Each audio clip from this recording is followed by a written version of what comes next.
अस्सलामुअलैकुम नाज़रीन, मैं हूँ सादिया बतूल और आप देख रहे हैं फ़ख्र न्यूज़। रिपोर्ट पेश कर रही हैं महनाज फरहत। ईरान का हमला कानून के ऐन मुताबिक था।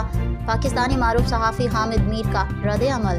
पाकिस्तानी मारूफ सहाफ़ी और तजिया निगार हामिद मीर ने ईरान की जानिब से इसराइल पर जवाबी हमले पर रद्द अमल देते हुए एक्स पर लिखा कि ईरानी हमलों के बाद इसराइल ने अक़वाम मुत्तहिदा की सलामती कौंसिल का इजलास बुलाने की दरख्वास्त की है। अगर ये हमले नुकसानदेह साबित नहीं हुए तो अब इस सलामती कौंसिल का इजलास बुलाने की फरियादें क्यों, जिसकी करारदादों की खुद इसराइल ने बार बार खिलाफ वर्जी की। उन्होंने लिखा कि इसराइल ने दमिश्क में ईरानी कौंसिल खाने पर हमला किया जो बैनुल अक़वामी कानून की खिलाफ वर्जी थी। जवाब में ईरान ने इसराइल पर मिसाइल दाग दिए जो कानून के ऐन मुताबिक था। दरअसल ईरान इस जंग को गजा से वापस इसराइल हदूद में ले गया है।